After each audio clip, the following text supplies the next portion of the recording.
বিশ্বনবী কাঁদতে কাঁদতে মাথা তুলবেন, বলবেন আল্লাহ, দুনিয়াতে সব নবীরা স্পেশাল দোয়া করেছে, আমি করি নাই, এবার আমি আমার স্পেশাল দোয়াটা করতে চাই, আপনি কবুল করবেন কিনা বলেন। আল্লাহ বলবেন, নবী কি আপনার দোয়া বলেন?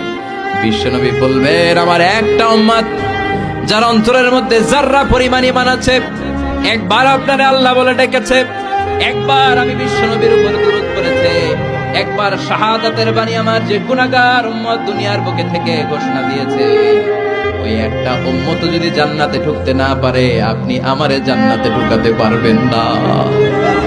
আল্লাহ বলবেন, সাল তুতা, সাল সাল তুতা, ওয়াশফা তুশাফা, শাফাত করেন নবী করেন, যার জন্য দোয়া করবেন আমি কবুল করে নেব।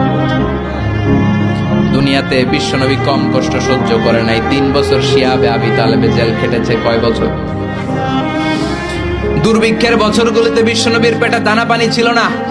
কলিজার টুকরা হাসান হুসাইন কই মাছের মতো ছটফট করেছে, জামিনে ক্ষুধার জ্বালায় বেহুশ হয়েছিল। বিশ্বনবী যদি ওই স্পেশাল দোয়াটা করতেন, জান্নাত থেকে খাবারের বস্তা পাঠিয়ে দিত কে?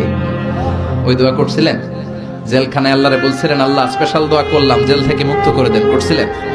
যুদ্ধের ময়দানে নিজের দাঁত ভেঙেছে, উহুদের ময়দান সাক্ষী, বিশ্বনবীর মুবারক রক্তে উহুদের ময়দান রঞ্জিত হয়েছে।